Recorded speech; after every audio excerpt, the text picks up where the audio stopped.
Howdy all, I am Chevy Bass. And I am Boy King Koi, and today we're here at Diffuszed Studios for a live Ask Me Anything with none other than the Earth Frequency Director, Paul Abad. In just over 6 weeks, we'll be celebrating something truly special. 20 years of Earth Frequency Festival. From humble beginnings as a small Landcare-focused doof to Queensland's longest-running electronic music, arts and lifestyle festival. Earth Frequency has become the beating heart of the Southeast Queensland festival scene and one of the premier events on the Australian music calendar. When you think about it, it's a pretty major achievement. For Earth Frequency not only to survive, but to thrive over more than 2 decades in a notoriously fickle environment. Where so many others events have gone the way of the Great Gig in the Sky, Earth Frequency has never missed a year in its 20 years, powering through everything from torrential rain, global pandemics, to deliver truly memorable events year after year. And behind it all is one man. Whether you know him personally or not, he has helped shape and inspire a community for countless ways. Mr. Paul Abad, from playing his first DJ sets in Brisbane in the late 1900s and throwing parties soon after, to building Earth Frequency into an internationally recognised festival. Paul has been a driving force in Queensland's music culture for well over 25 years. Along the way, he's also worked as a university lecturer, a technology professional, and with Queensland Music Festival, all while juggling life as a dad to his 2 beautiful young children. And so we put out the call. We thought it was important that we got Paul in here. We put out the call on the Earth Frequency socials, the newsletter, and now we're here to have all of the questions that you guys had, the burning questions you guys have for Paul and for the team. We're here today. We've got some of the other team as well who are here. So we've got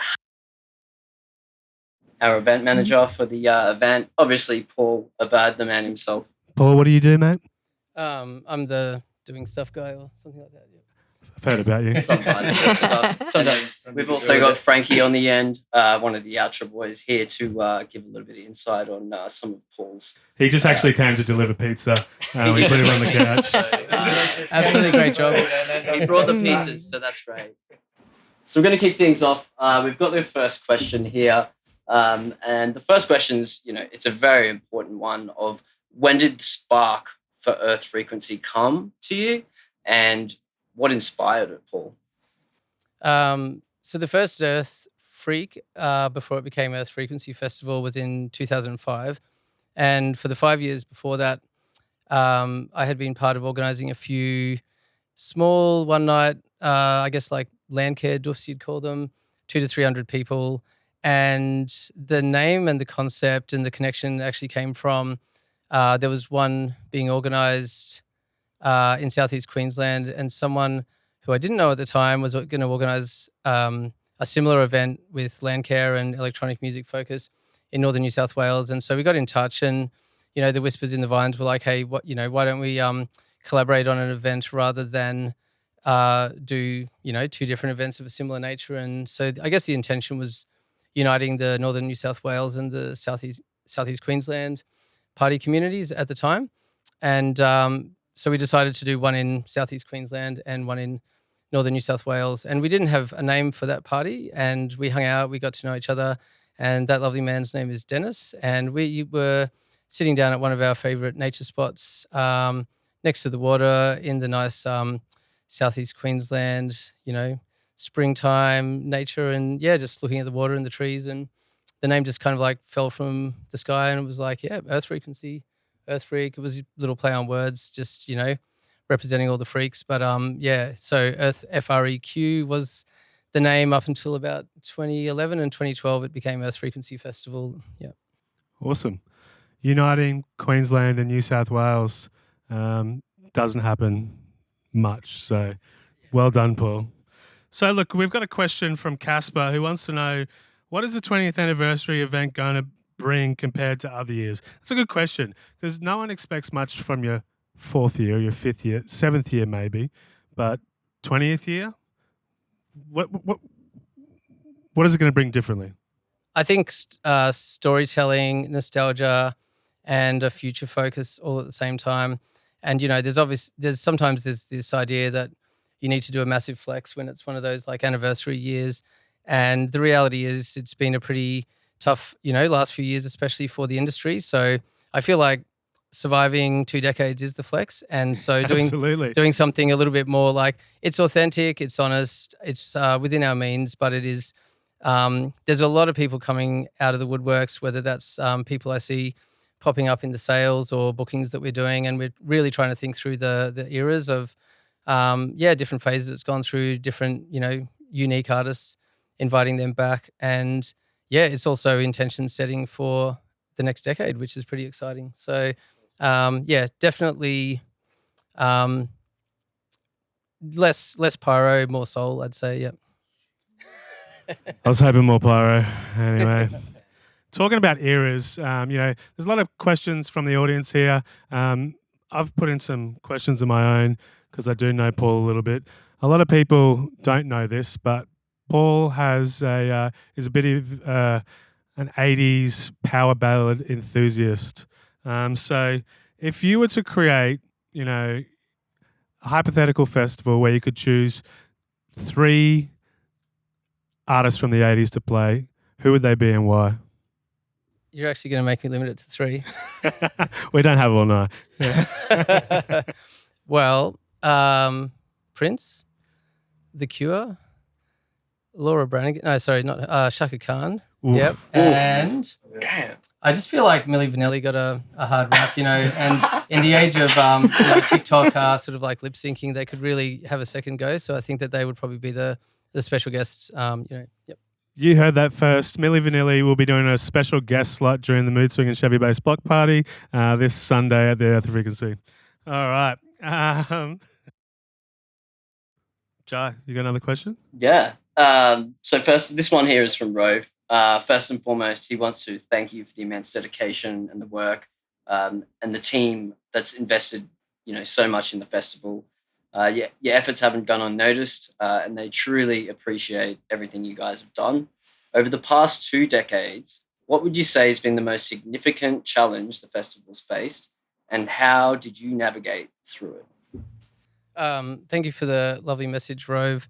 And I would definitely say the pandemic in the industry shutdown was the most significant one. And we definitely got lucky with that in the sense that February 2020 was just a few weeks before it was a known thing. And I do remember getting a little memo from Ipswich City Council just saying, hey, just by the way, there's this concern. It doesn't seem too significant, but people might want to wash their hands kind of thing, and little did we know a few weeks later there'd be just a complete industry shutdown. So that was our 15th anniversary. We got it out the door, and then it was within weeks, it was just, the wall was down. And so that was, it was an interesting juncture to be at, and no one knew how long this was going to go for. And when it's a small family business and, you're invested in it, obviously you can do other things as well. But it's a complicated machine with a lot of moving parts. And so I guess the way I approached it was a lot of, discussions with people in the industry, advocacy bodies, all that sort of thing, connecting with the science and the regulatory stuff and trying to stay ahead of that. And basically putting the business into hibernation mode, building a virtual product.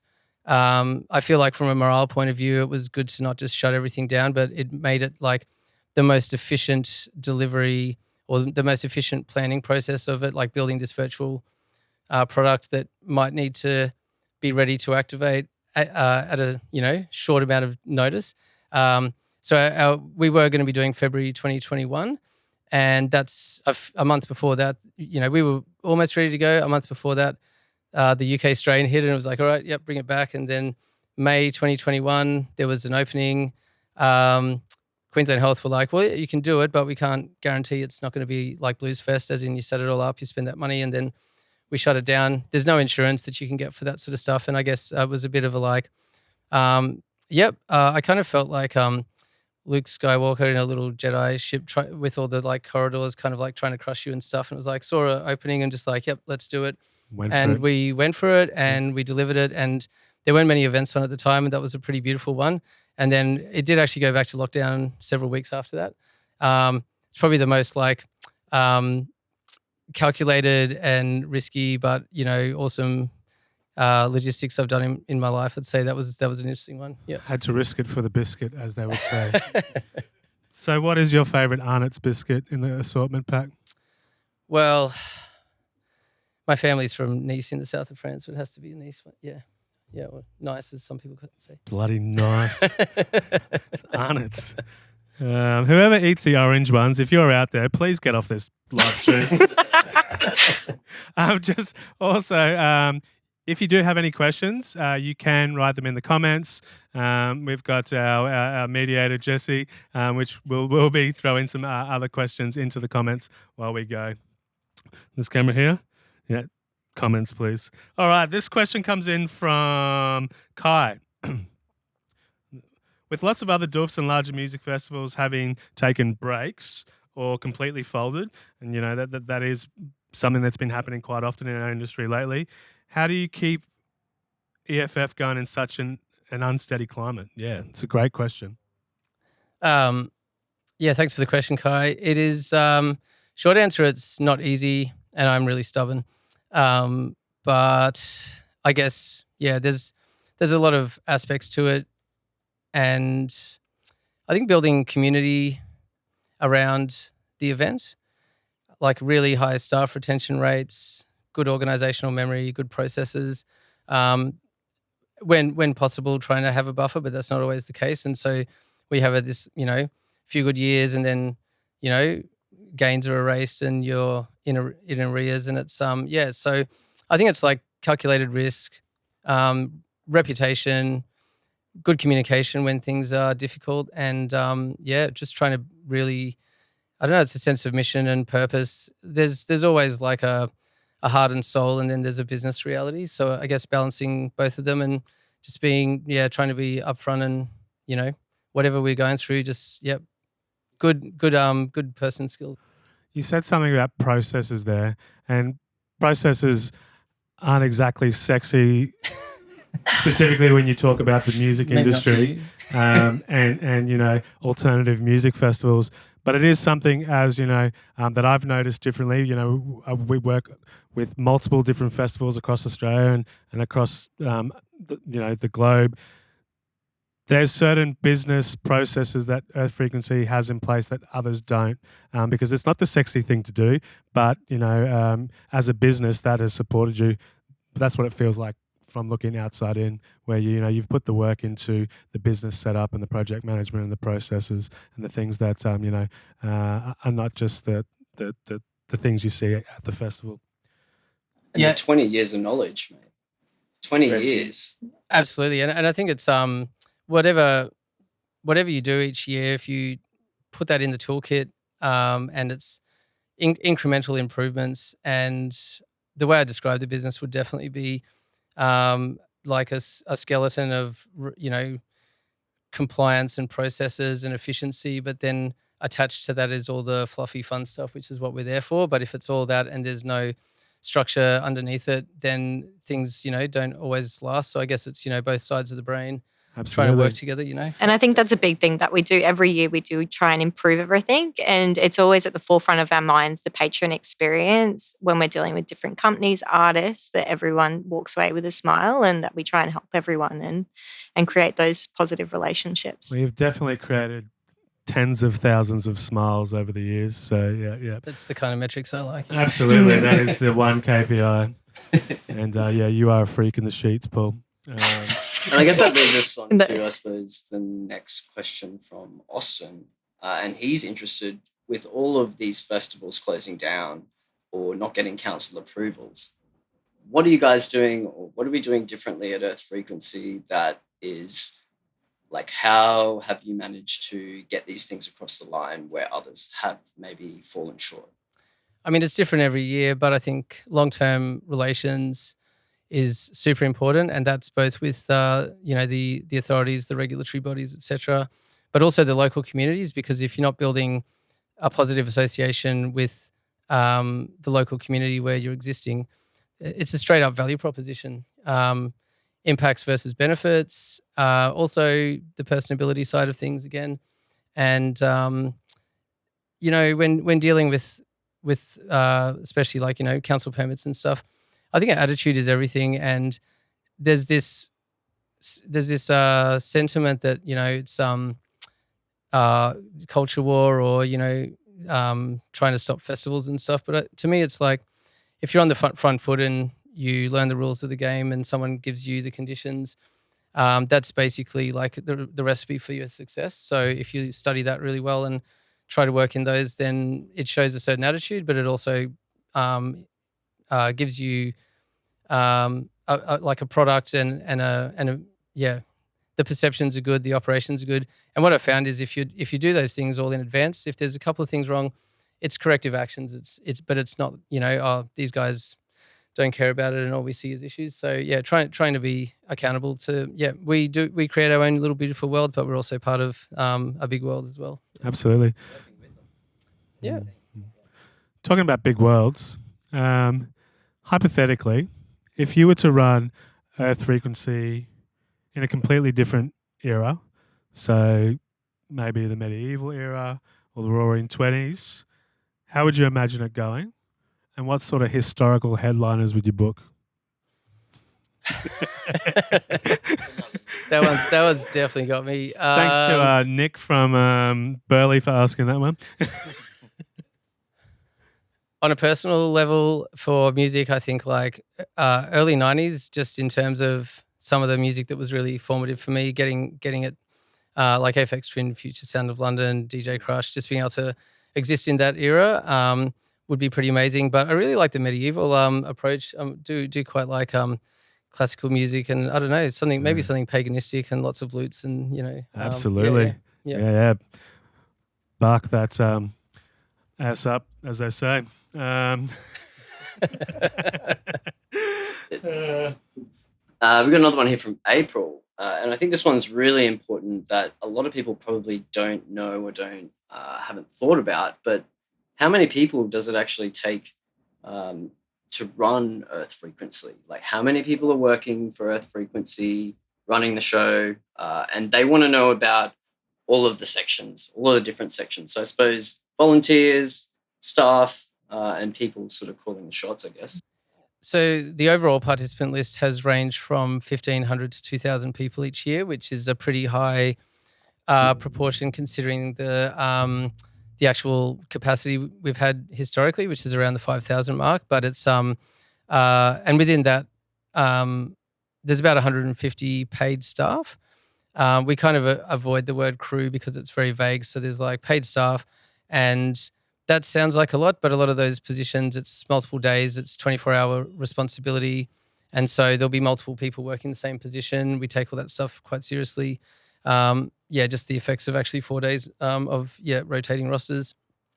Anywhere from 550 to 700 volunteers we've had in the last 10 years, depending on exactly the scale of the operation. And then, you've got all the creative art forms, the markets, all that sort of thing. So it's a big team. A lot of those people just jump in and do their work on site, but there's a slow ramp up. Like, our event manager this year, Hannah, who's been our operations manager for many years, but also stepping up into that role. And also people formerly in her position, Liam and Rachel they'll work throughout the year, and then we'll onboard, the next tier and then the next tier. So as it ramps up, there's a bigger team working on it. So 6-7 weeks out now. We've got a nice team. There's names in all the slots, and it's a big family. What's the best volunteer gig? What's the cruisiest volunteer gig? What's the cruisiest one? That's what we all want to know. Painting signs? Yeah, sinology is pretty good. I feel like traffic and camping, if you're a social person, if you're an extrovert. They have a lot of fun. Yeah. They've always got big smiles and they're helping people. So it's a great role. What's the worst role? No comment. Director's assistant. Yeah. Oh. What do you do, Joe?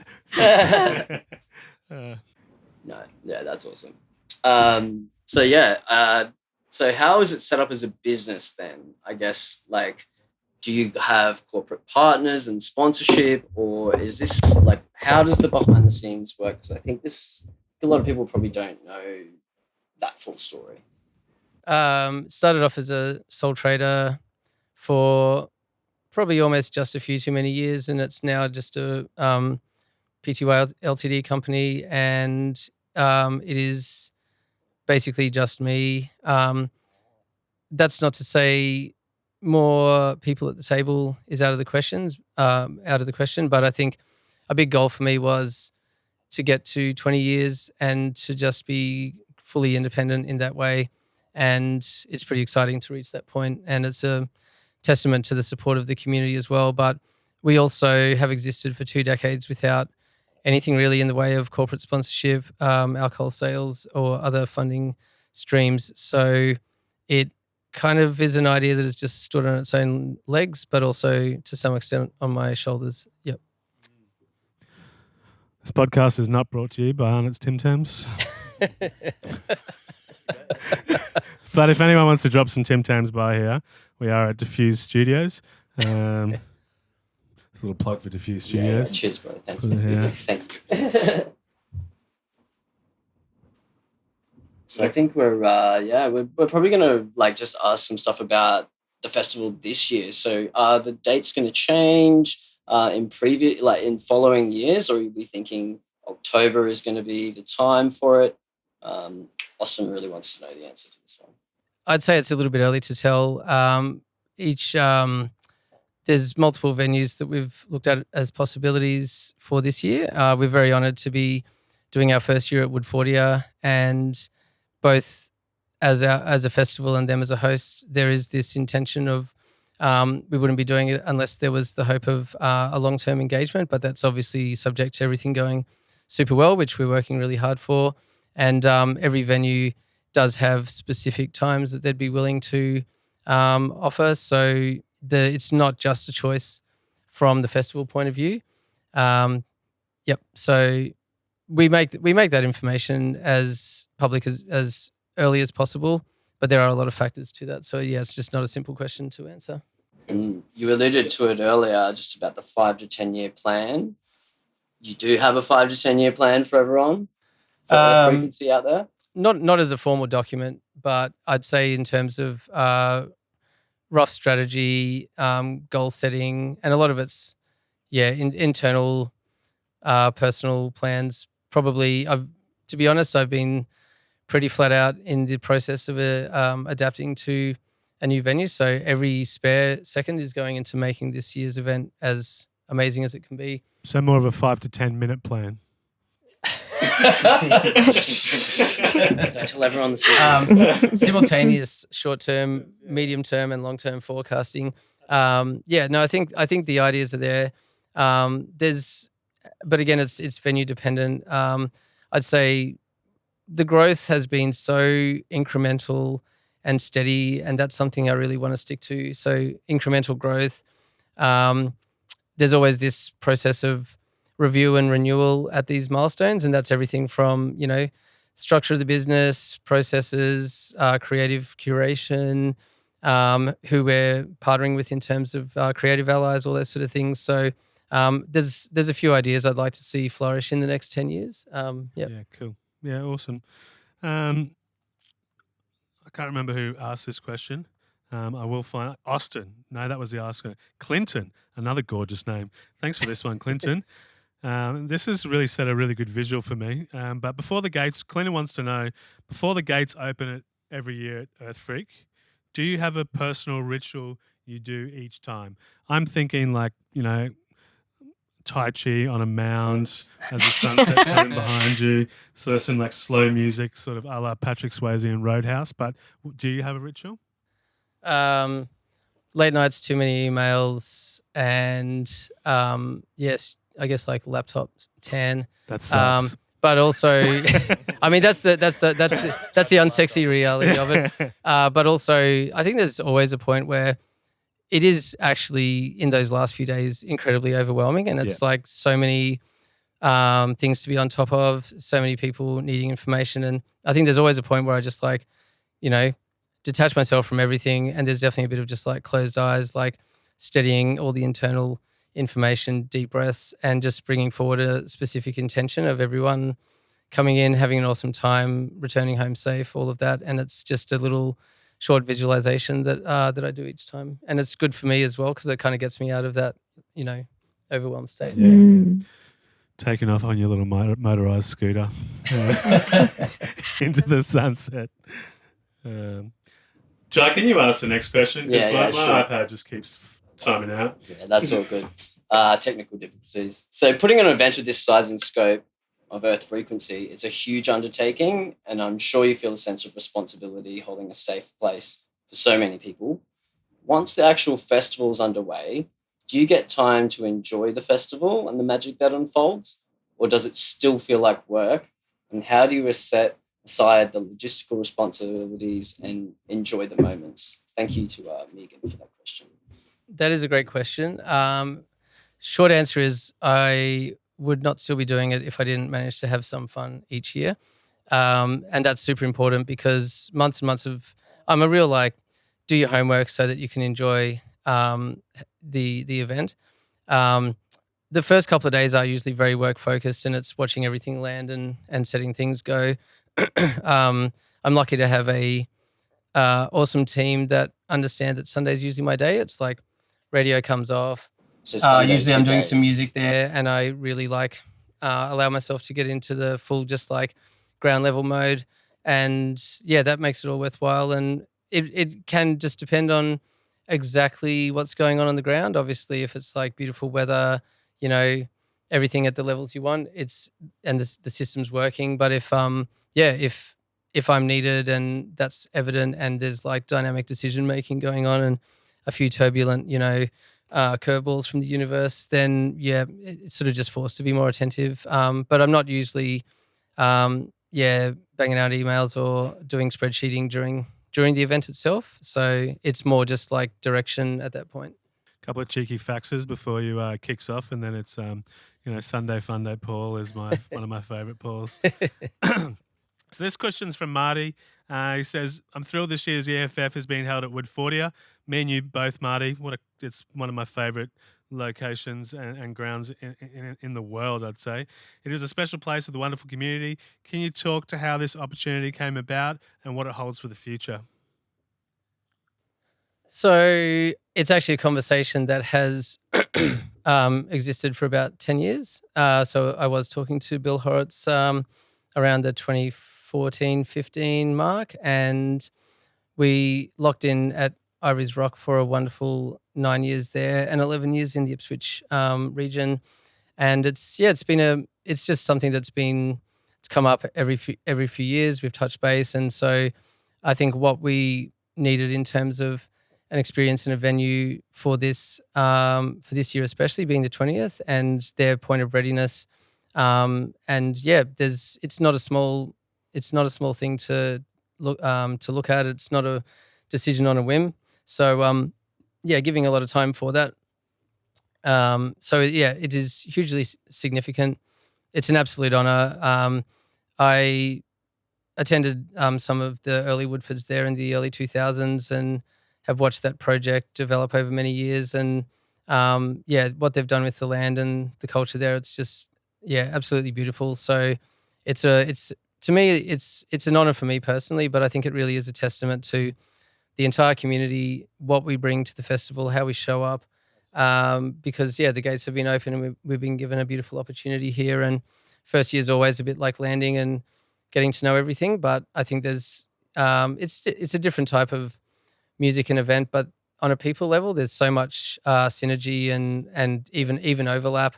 So I'm optimistic about the future and how we can really in times like these, good events and good venues and good event communities all supporting each other is so important. Absolutely, 100%. There's a couple of more Woodfordia based questions.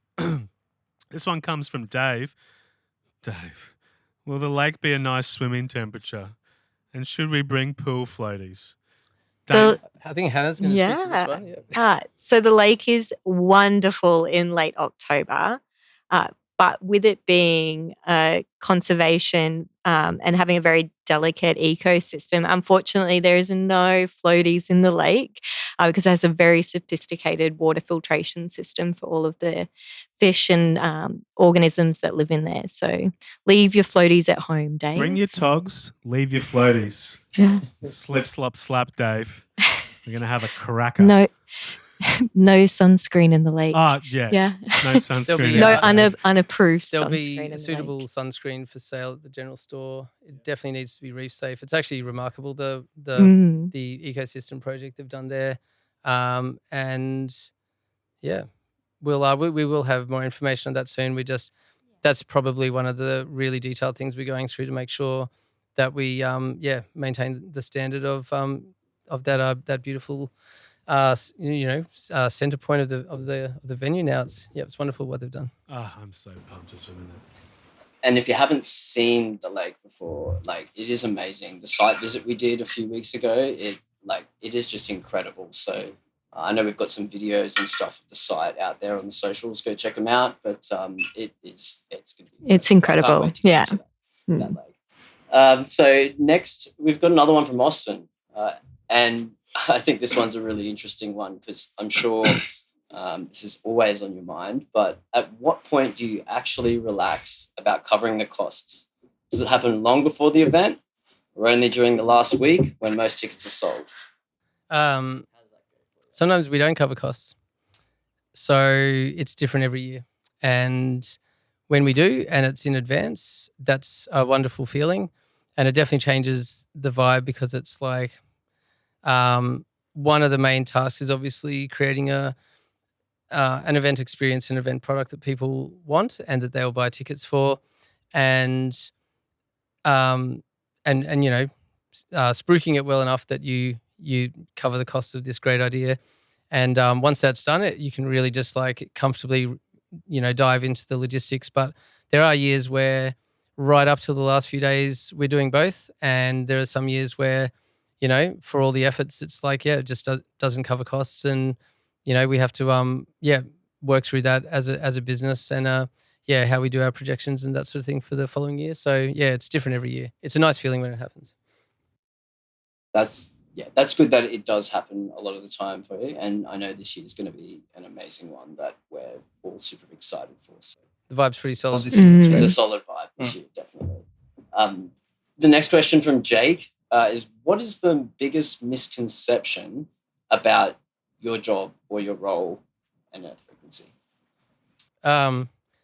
It almost links into that question before, that, inevitably you would be covering costs, or that, that it's maybe easier than it looks. Or that as a festival director, there's this sort of, I don't know, I've seen some pretty wild comments and misunderstandings, and most of them have been from me, by the way. Yeah. Can you just stop that? There was a cool quote in a movie I watched recently. It was about Pharrell Williams, and he called it distant assessment, and it's there is a bit of that, and that's okay. It's part of doing things in life, but there is a bit of distant assessment about how easy it is, or what it's like, or what the outcomes are, and just it's part of it, and try and wear my heart on my sleeve and be real about those things. But probably just that it's easy, or Look, I guess when you're cruising around in a golf cart, it looks like a pretty lavish lifestyle.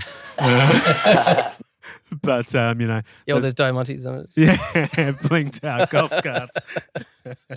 All right, Amanda wants to know, what is your secret to balancing such a busy and varied schedule of family, everyday life, work, your other work, your festival work, social, creative, and passion projects? That's just a fair bit on your plate. Balance it. I feel like that question presumes that I am successfully balancing all those things.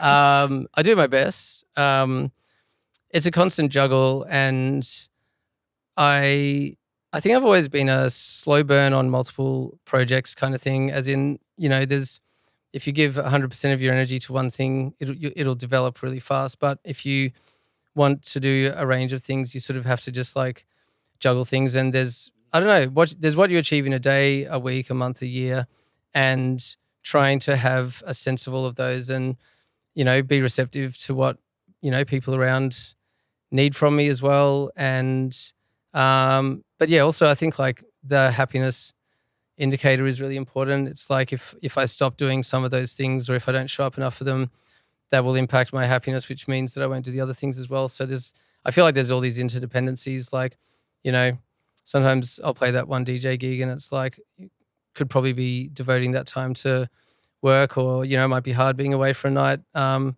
the family. But then it's like, well, the happiness that gives then come back and beam all of that into my other things. So it's just an endless juggle of awesome things, really. Absolutely. It's a balance. And sometimes it can't, be your day, your week, your month, or even your year.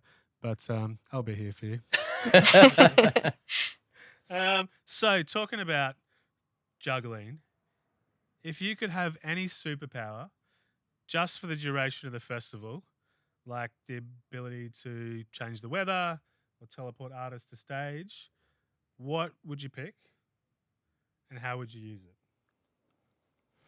I think first choice on that would be to temporarily clone myself, both to create new worker bots and and also have feet on every dance floor at the same time. But also I think that the universal pause button would be great, just so I can catch my breath sometimes. Yep. Yeah. What was that movie? Click?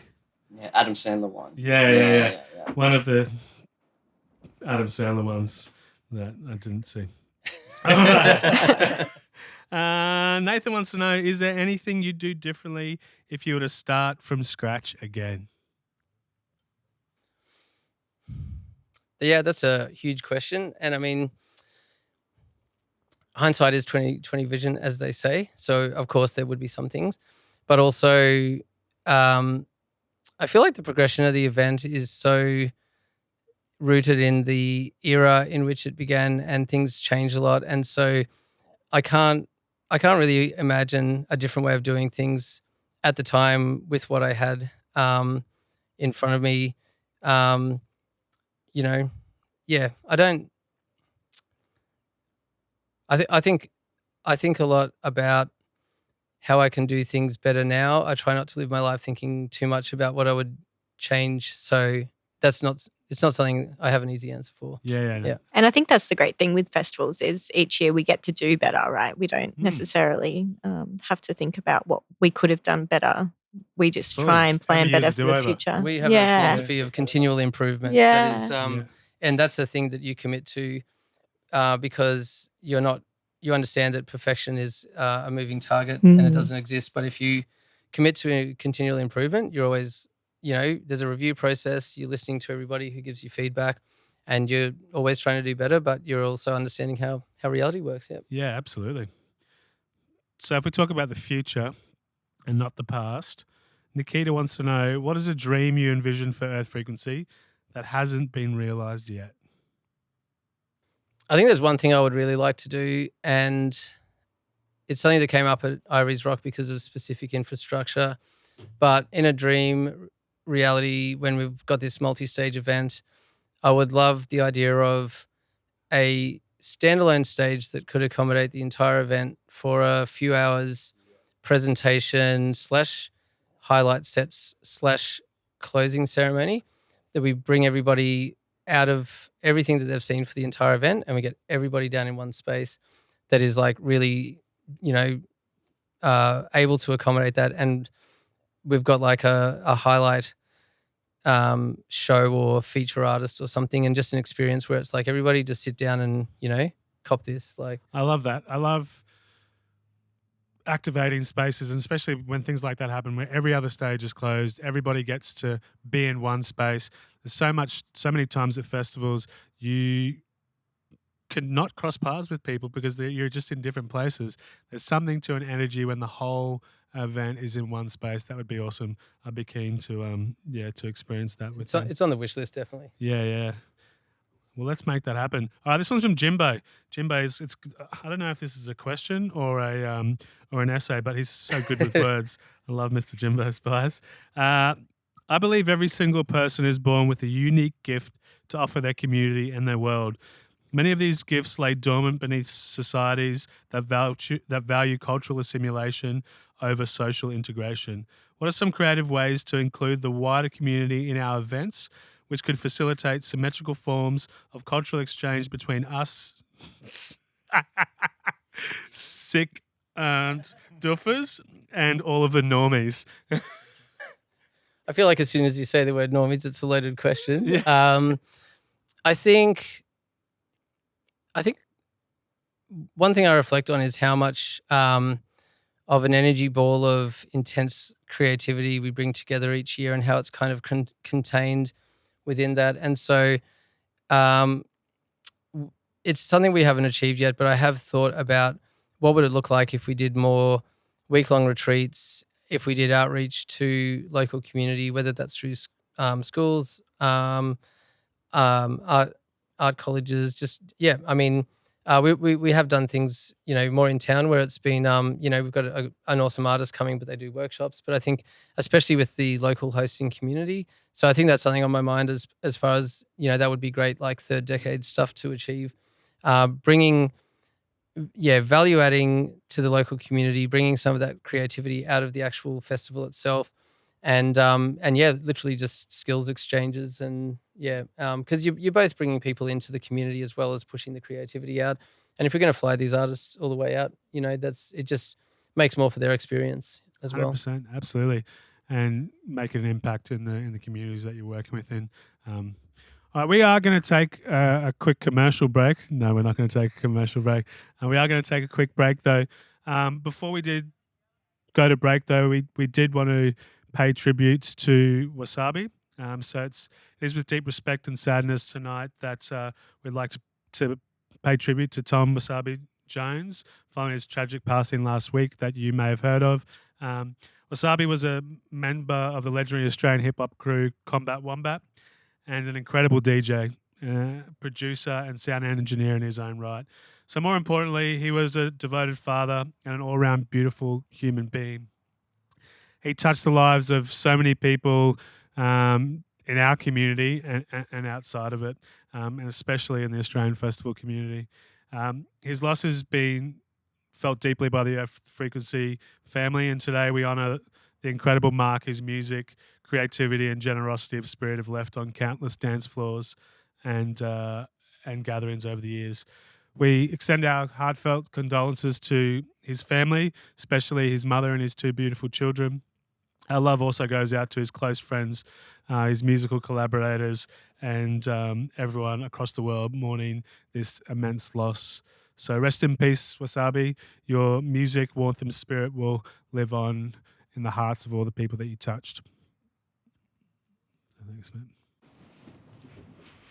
All right, I think, are we going to just jump straight into, the next section, which will be music? Let's dive straight into it, hey? Thanks for that. Let's do it. Dedication as well. Yeah, that was beautiful. Yeah, thanks, Steve. So Jeff, he's asked, given the Earth Frequency long history, how does the balance of art and music lineups to keep the veterans happy while drawing in a younger crowd? How do you balance that?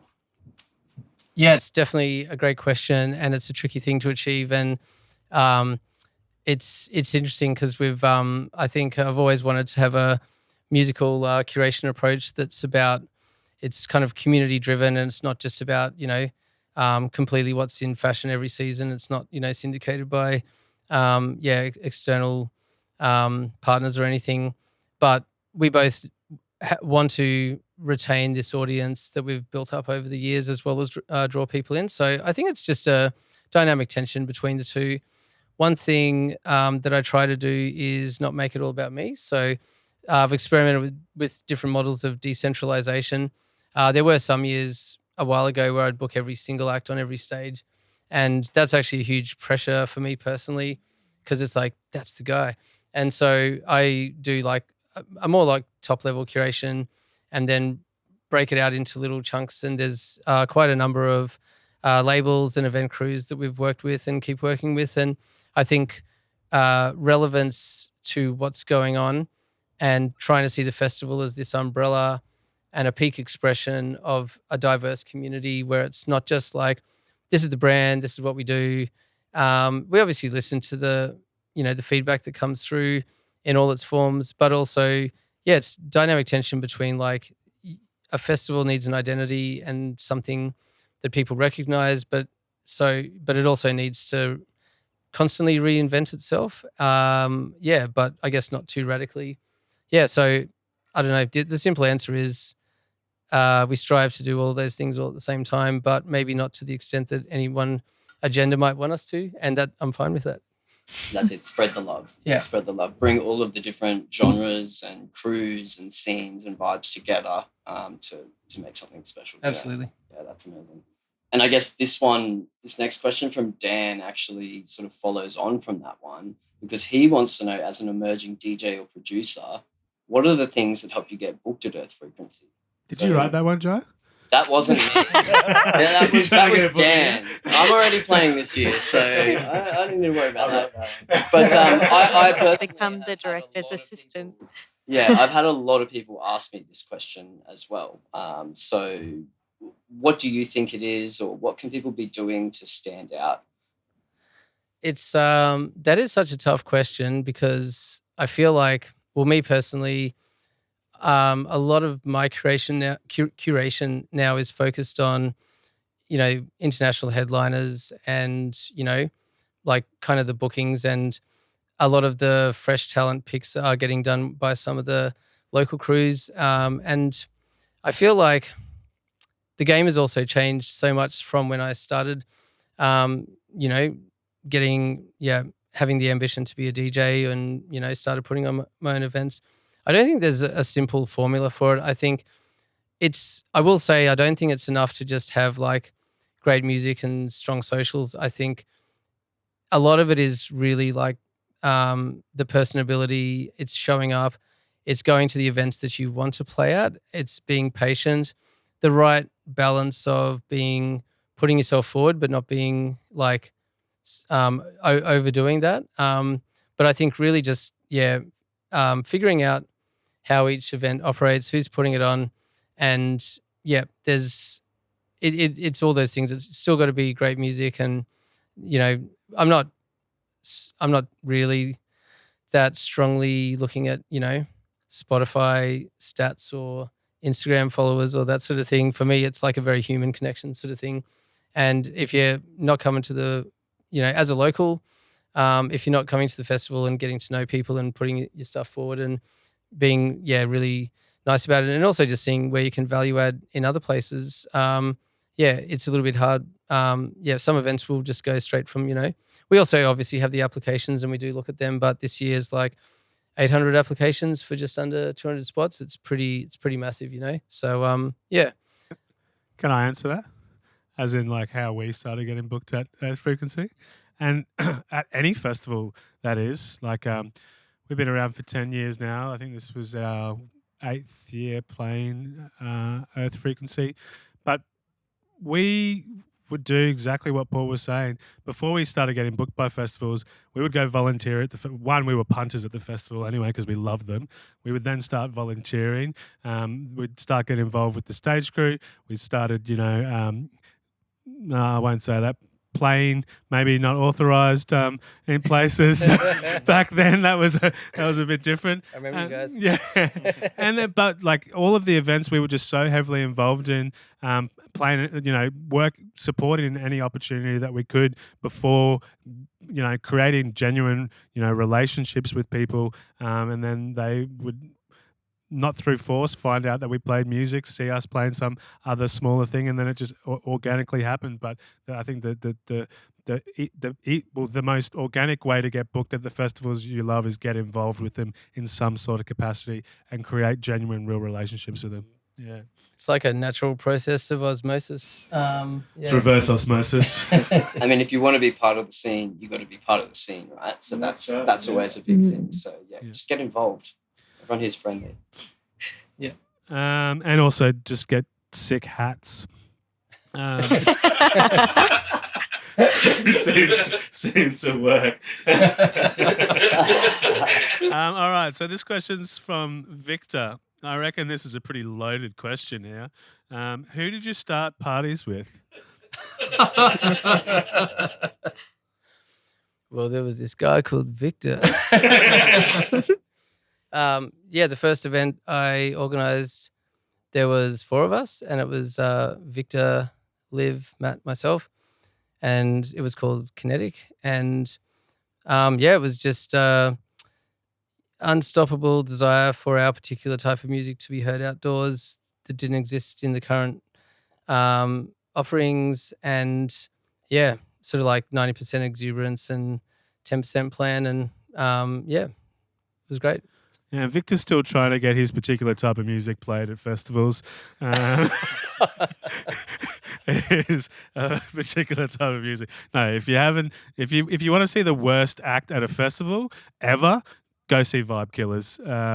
It's certified the worst musical experience you will ever have, not just at a festival, period. So they'll be playing, trademark, they will be playing at Love Camp. Don't go. One from Tanya. Actually, Sunshine. This is a great question. I don't even know the answer to this. What was your first festival?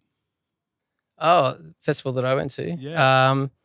Alternative Nation 1996 with 9 Inch Nails, Lou Reed, L7.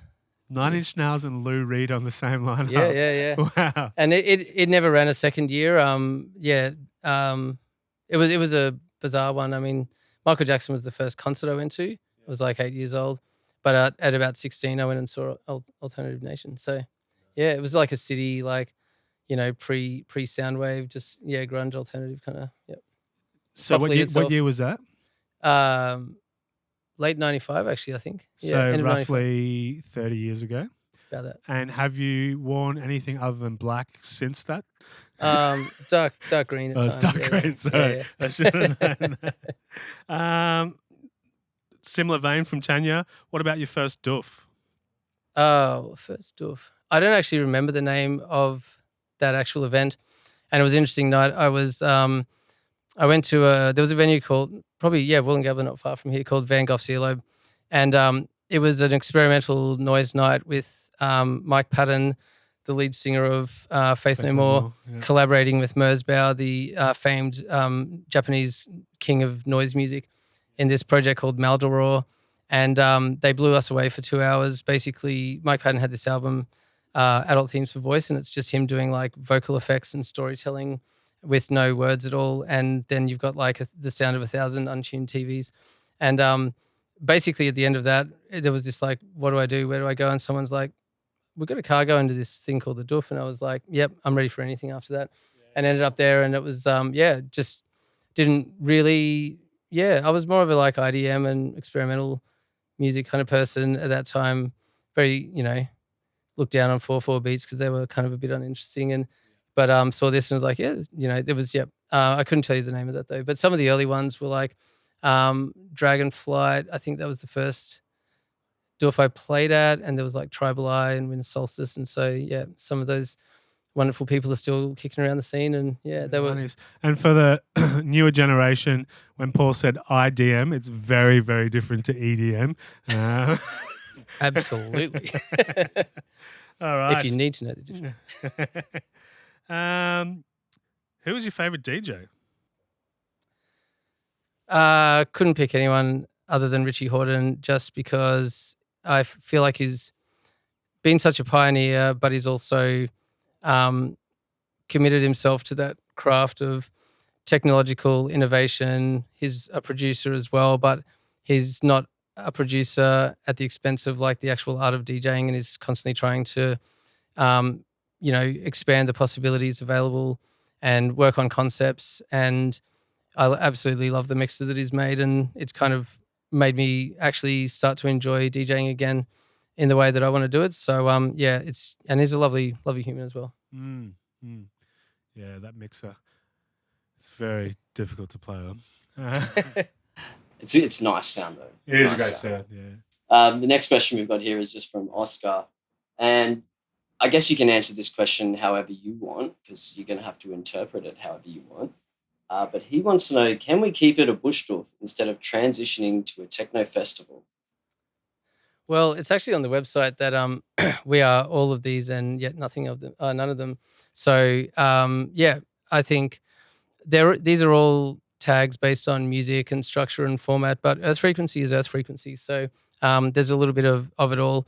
I love doof, I love nature, I love different types of music, I love techno. There's bass music. I mean, why limit yourself to pigeonholes, really? Like, it's I think if people want a single pigeonhole box experience, they won't find it at Earth Frequency, and there's actually an intention to defy that segmented approach.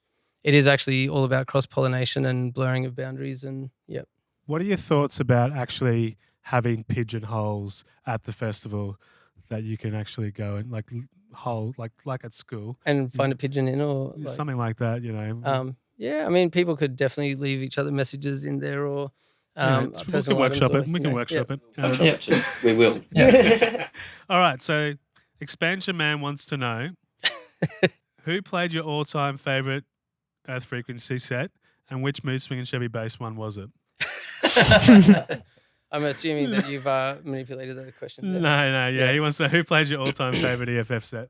So, the collaboration of Android Jones and Tipper was like, there were two of them, but the second one where it was the chill stuff and everyone sat down, and that we orchestrated that with some pretty crazy logistics at the time. But that was actually, I think that year them visiting Australia was actually their first real collaboration. And when both were coming, I actually suggested that it would be great if they collaborated. So that was pretty magic to kind of like be part of the, I feel like it's inevitable that they would have over time anyway, but they hadn't, like Android Jones hadn't met Tipper properly.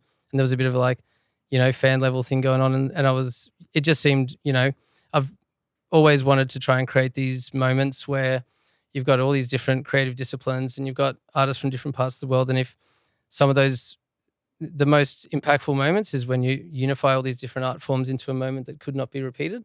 And I think that was one of the peak things for that, just that caliber of artists being within range of a festival of our size in this part of the world. It's one of those moments. And it was like, let's do that. And it's obviously, raw compared to the productions that they're doing now. Yeah. But it was, I think a lot of people who were there would probably say that was one of the peak, Earth Freak moments, definitely. Was that the same year as the Planetarium gig? No, that was 2012. So the Planetarium was 2019, I think. Yeah, right. Yeah. All right. This one's a little bit close to my heart. This one's from Jason. I could probably answer some of this as well. Why isn't there any Canadian funk in this year's lineup? It's luck of the draw, really. I mean, we cast the net wide and we work with our collaborators. Soz. Yeah. No, we did, for the original Earth Frequency, the original date, we did have Sponges involved on that date for the block party takeover. They weren't able to I guess, make the date in October, but there's a lot of other things. There's some great artists on there, not specifically from Canada, but yeah. Yeah, there's been a bit of date shifting with this one as well, just because we want the extra 6 months meant we could give the maximum amount of time to get our ideal venue choice locked in. But that obviously has an impact on touring because some of those things you need 6 to 9 months to really organize. And honestly, like I mentioned before, for this one, the first and foremost, it's felt like a storytelling and a nostalgia and a group hug and an acknowledgement of everything that's been. And so it hasn't really been about a big international lineup flex. Like, it's nice to have some, but I feel like that's been a little bit more the focus. So we will definitely have that on the radar. And 2026, let's plan some stuff, Jason, please send us some inbox on what artists, Canadian funk artists, you'd like us to bring over next We'll do our absolute best, yeah. Oh, there's Tim Tam's coming. There is Tim Tam's coming. Just put the word out. What else can we get here? So we've got another question here now from Ambra, and she wants to know, will you come to Byron Bay to play, and also the best set last year at Earth Frequency? Oh, thank you so much. I really wanted to for the Tim Tams are here. We've got the Tim Tams here. We've got the Tim Tams. I don't know why or how. Dropped off at the front door. Yeah. Why who? I'm not not 100% comfortable with that, but yeah, I would have actually loved to be at the launch event. Thank you, Francesco, for filling in for me. It was actually my birthday and my son's birthday, so it was like in family mode. After parties, I never commit myself to really, just because it's, hard to predict my energy levels. But yeah, I've been chatting to Ziggy, and I think like next year's launch event in Byron, I would love to be there, and I hear it did really well. So thanks everyone who rocked up. Nick, you're. Do you want me to take this one while you're I got this, out over there? I've got this with a mouthful of Tim Tams. Tim Tam. TM. What day will the drum and bass be playing? Multiple days. There'll be a big Friday night atrium drum and bass session, smatterings of it at other times, and I think we're working towards a Monday boombox as well session, and yeah, there'll be some pockets of it on different days. All day. Every day. No, every day there'll be some. Well, most types of music do have drums and bass, so really, I mean, how semantic do we want to go? Yeah. Facts. Yes. There will be drums and or bass. Yep. Every day. In sequential or polyrhythmic structures. All right. Oh, yeah. I know. Yeah, I just saw the name and I knew where this question came from. This question is from Jesse, Mr. Jesse Kutch. And if you've ever been anywhere near Jesse, he would have at least once or twice or 6 times chewed your ear off over this moment. Which artist played the most iconic Sunday afternoon set at Earth Frequency, and why was it Sun Control Species? Excellent question, Jesse. I'm still a fanboy, and I feel like there was some golden years where that was always just the moment where whether it was cloudy and the sun literally did come out, which did happen a few times, or whether just the sun kind of like shine permeated everybody, and they just like everybody just, it's, I don't know, this weird unifying moment. Everyone just rocks up for a Sun Control set. So we've been missing him, and we are extremely stoked that he's coming along for this year. And I think it's, that's just one of those nostalgia bookings. It's been a little while, but I think we're all going to just have that beautiful vibe that he brings to the Sunday. So yeah. Awesome. I can't wait for that. I wish we had a camera on Jesse's face right then when you were talking that. It was just the eyes. He was lighting up. So I guess the next one now is from Pedro, and he wants to know why Kyle Watson isn't playing. Frequency. Yeah, we were looking at that, and simple fact to it, dates didn't quite work out. So it was offered. We put an offer in, but it just didn't line up on the times he could be here. So yep, maybe in the future. He is playing the after party. It's got the after party. I think that's where the questions are. It's like, if he's playing the after party, why isn't he at the festival? But dates didn't work out. He's also playing Mood Swing and Chevy Blaze Block Party in Melbourne, Monday, Cup Eve, the 3rd. At the SB, you can buy your tickets at moodswingandshevybass.com. Nice plug. Thank you. That'll be $10. All right. Brendan wants to know, there's only one question that matters, and that is, what time is Culprit on? Well, the plan actually is for 2 sets. Oof.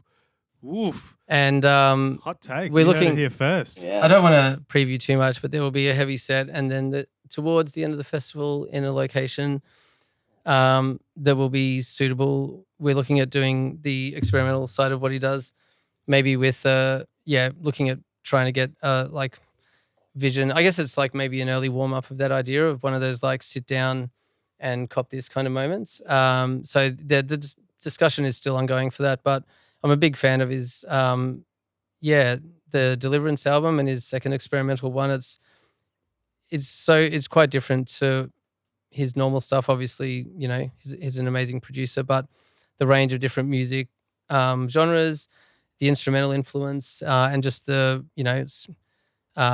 it's very narrative, very journey sort of stuff. So wanted to make some space for that, and it is an Australian exclusive appearance for this year. So I think quite towards the end of the festival, make sure you stick around on the Monday for that special moment. Yeah.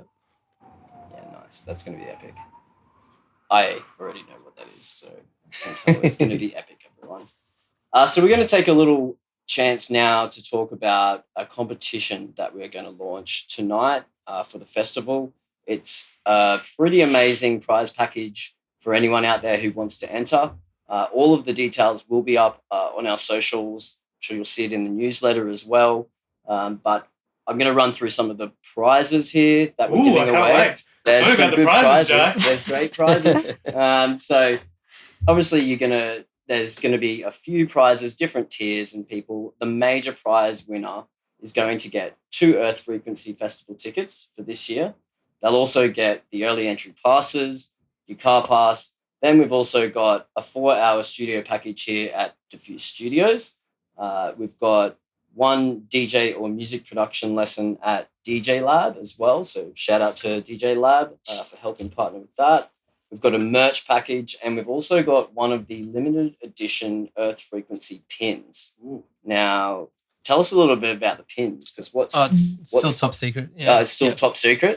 They are very limited edition though. For the size audience we've got, but there'll be about 100 of them. And amazing Butters artwork and decent sort of size, and we'll have some for sale at the info tent, and they will be quick quite on limited. those ones. Yeah. Very limited. Did my prize did it not make the list, or? Well, I mean, do you want to chuck it in there? You can throw it in. I don't know. You tell me. Do you think it's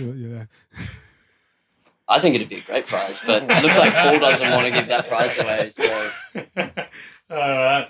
And then we've got runners up. Obviously, we've got 3 people will be runners up, and they will all score themselves a ticket to the festival this year as well. So all the details to enter that will be on all the socials and coming out in the newsletter as well. So make sure you stay tuned for the competition. And next, I think we're on to the home stretch. And Nick, you're going to take us home with this one. We're going to do some quick rapid fire questions here. We're going to need some rapid answers to these. I think we go. Paul, you've spoken a lot tonight. I think we're going to have to get some answers from Franky. I've been dreading this.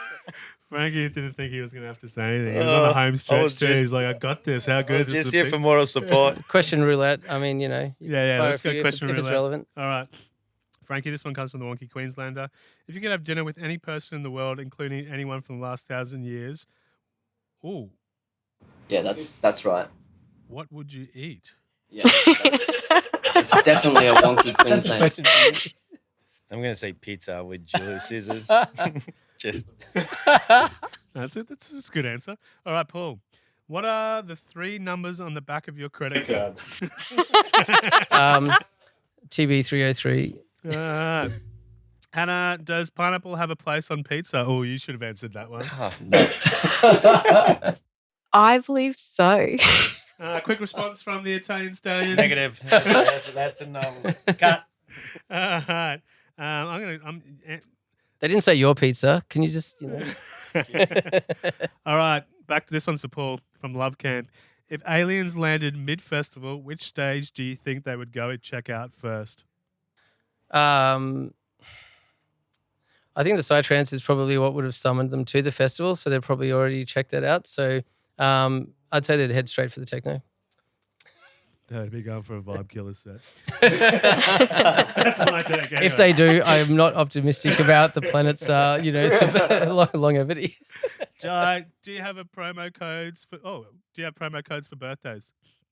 There are some not codes, but if Paul can answer this one. Yeah, if your birthday falls on one of the actual festival days, not within 3 weeks radius of it, you can email us. We will give you a hefty discount.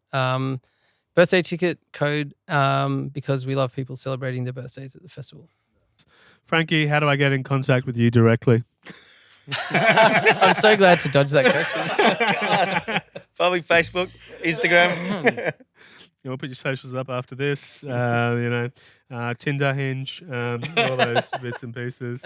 Hannah, what Earth frequency official unit of measurement What is Earth Frequency's official unit of measurement for good vibes?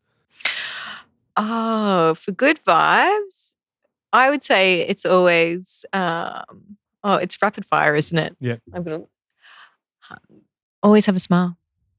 That's it. Smiles by the miles. Smiles by the miles. Although your comment about I just heart react to everything is like, Yeah. it's gold. Yeah. I use that. Yeah. He does heart react. That's pretty good. All right, Jai. I realise it might be very late in the process, but just wondering if there are still opportunities to present workshops at EFF this year. I'm not the department head of that, but I believe it is closed, correct? Yeah, we've done the most of the announcements, but applications do have a firm closing point. So you're very early for next year's applications. So wait. That's the attitude. Yeah. You're not late for this year's. You're just early for next year's, depending on what the workshop's on. All right. I'm going to chuck this one to Hannah. Can I still register to volunteer?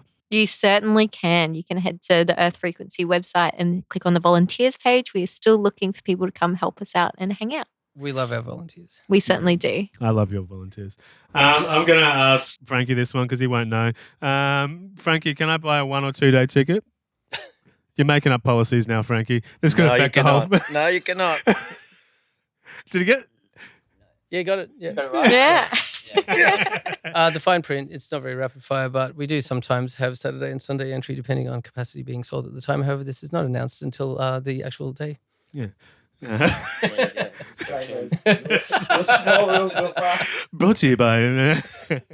All right. I'm going to throw this one back to Paul because I reckon you'll have a good answer to this. What is your favourite plant found in the Woodford area? I thought about that a lot, and I do love a good gum tree, but I'm going to say bamboo because there's so much awesome bamboo art around there.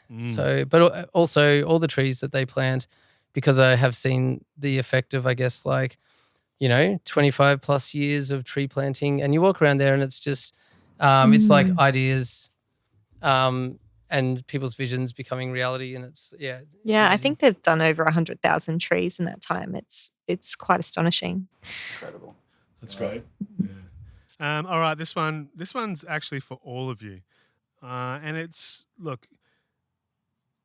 a question.